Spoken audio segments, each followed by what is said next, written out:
tarde, amigos, boa tarde, irmãos. É com muita alegria que estou nesse momento, nessa tarde de domingo, fazendo a minha pedalada, o meu momento ciclístico, e aproveitei também para deixar uma reflexão bíblica para o seu coração. Portanto, ao você ouvir este vídeo, que você possa realmente se inscrever, se você ainda não é um inscrito, você possa curtir, quem sabe até compartilhar, e assim estará me ajudando a levar a mensagem de Deus aos outros corações. Talvez você possa estar dizendo, mas que loucura, o que Paulo está fazendo no mato, trazendo a palavra de Deus?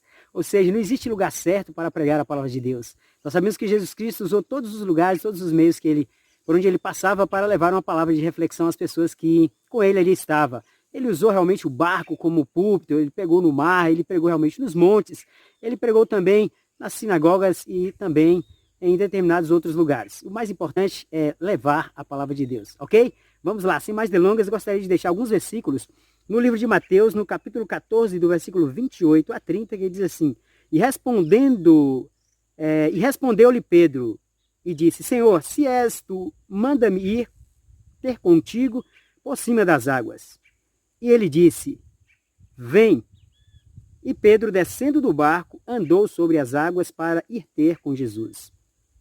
Mas, sentindo o vento forte, teve medo, e começando a ir para o fundo, clamou dizendo: Senhor, salva-me. Até aqui. São poucos os versículos, mas eu creio que já deu para você entender e compreender qual é esta mensagem realmente, das quais eu estarei assim ministrando nesse momento, fazendo essa breve reflexão para que você possa entender o tamanho do amor de Deus para a vida das pessoas e o tamanho da fé que um ser humano, qualquer que seja ele, pode ter, a ponto de ter que andar até por cima das águas.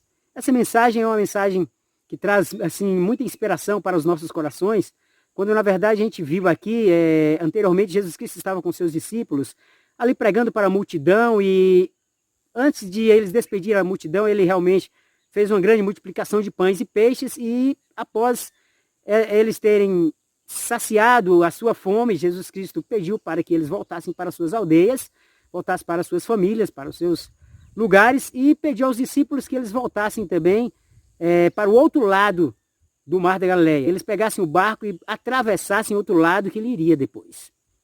Mas a parte mais importante, o ponto central, o texto áureo que eu quero realmente falar nessa noite é sobre o versículo 30, onde ele diz: Mas sentindo o vento forte, teve medo, e começando a ir para o fundo, clamou dizendo: Senhor, salva-me.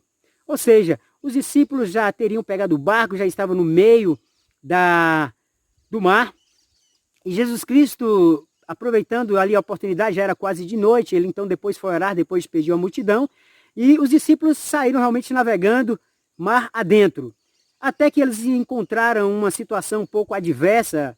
O vento realmente era muito forte, e a palavra de Deus nos disse que as ondas estavam realmente muito fortes, e começou realmente a balançar o barco em que eles estavam. E é claro que mesmo eles sendo grandes pescadores, sentiram-se medo. Eles sentiram-se medo, porque realmente o medo é uma coisa natural do ser humano, mas não pode deixar com que esse medo às vezes tome conta de si, a ponto de prejudicar a sua vida. Eles estavam ali, estavam temerosos, não sei se começaram realmente a perguntar por onde estava Jesus, que ainda não tinha chegado naquele momento, mas eles obedeceram a ordem. Talvez você pode dizer: olha, nós obedecemos uma ordem de Cristo porque ele nos ordenou, passe para o outro lado. E eles obedeceram. Isso não significa dizer que mesmo você obedecendo a Deus, não significa dizer que você não vem enfrentar problemas, dificuldades, vendavais, situações adversas da sua vida. Os discípulos realmente passaram por isso. Mas diz a palavra de Deus que na quarta vigília da noite, por volta das 3 da madrugada, Jesus Cristo resolveu ir ao encontro deles. E nesse momento ele não tinha outro barco, ele resolveu então ir por sobre as águas. E quando ele estava chegando próximo ao barco, uma distância mais ou menos longa que desse para eles avistarem, eles realmente viram um homem andando sobre as águas. Ficaram com medo a ponto até de gritar: é um fantasma! Sentiram-se medo. E ali aqueles discípulos realmente, os discípulos temerosos, mas Pedro, mais corajoso, mais intrépido, disse: Senhor, se és tu mesmo, manda ir ter contigo. Olha só que ousadia, que coragem de Pedro, pedindo para andar sobre as águas. E os discípulos ali com medo, eu posso imaginar a situação, mas Pedro, será que você realmente é louco para sair desse barco e ir até encontro desse homem? Você não sabe se realmente é Jesus. Mas, meus queridos amigos e irmãos, muitas vezes nós precisamos arriscar, precisamos colocar a nossa fé em prova para realmente vermos o quanto Deus pode nos abençoar. E Pedro não fez como os outros discípulos, que é muito mais fácil ficar no comodismo, no conforto, ali no seu lugar, tranquilo, sem ter que fazer algo diferente, sem ter que chamar a atenção de Deus para que Deus possa fazer algo diferente na nossa vida. Ele saiu, e ele andou por sobre as águas. E ele foi ter com Jesus e ele começou realmente a andar muito. Mas é nessa parte que eu quero comentar. Existem muitas pessoas, muitos irmãos e determinadas outras pessoas que não sabem realmente o que Pedro fez e começam até a criticar. Ah, mas Pedro afundou. Pedro saiu do barco para o encontro de Jesus, mas afundou. Ao invés de ser um pouco mais ameno, mais educado, ou de uma forma mais linda, dizer, olha, Pedro afundou, mas ele também andou sobre as águas. Eu quero dizer para você, meu amigo, que ouve essa palavra, você, irmão, existiu alguma outra pessoa, além de Pedro, que andou sobre as águas? Claro que não. Talvez você tenha feito essas críticas, porque a crítica é muito fácil fazer. Às vezes levantar a voz para dizer, olha, você estava indo bem, mas você caiu, você afundou, agora você está aí realmente no pecado. Você realmente precisa voltar para Deus. Ao invés de fazer isso e dar uma força, as pessoas começam a criticar, começam realmente a fazer como muitas pessoas começam a julgar a vida de outras pessoas.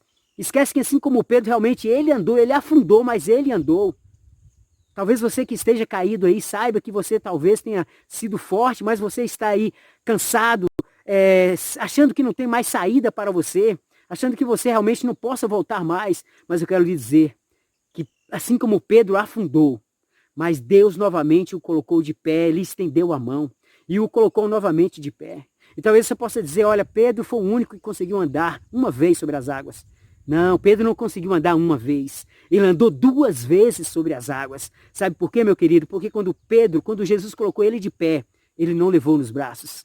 Novamente levou consigo Pedro lado a lado, andando sobre as águas até o barco. Sabe o que isso significa dizer? Que você, meu querido, não importa se você realmente ainda está aí na lama, no fundo do poço, sofrendo situações adversas, Deus vai novamente te levantar. Deus novamente vai pegar na tua mão, vai andar contigo e vai colocar você num lugar de honra. Saiba disso. E a você, meu querido, minha querida, que muitas vezes criticam aquele que está lá embaixo. Lembre-se, aquele que está de pé, cuide-se para que não caia. Porque assim como se Pedro afundou, você também pode afundar. Mas lembre-se, saiba de que o amor deve estar acima de tudo. Que você deve estar pronto para ajudar ao seu irmão, ao invés de criticar, ao invés de julgar. Faça como Jesus Cristo, dê a mão, ajude a caminhar, ajude novamente a colocar no lugar de honra, para que assim Deus possa realmente abençoá-lo a cada dia. Esta é a minha mensagem, que fique no seu coração, para que você possa refletir sobre isso. E o mais importante é perceber, use a sua fé, não deixe que ninguém te critique. Quando você vê alguém caído, ajude-o a levantar, porque ele precisa realmente do seu apoio moral, do seu apoio espiritual, da sua força moral.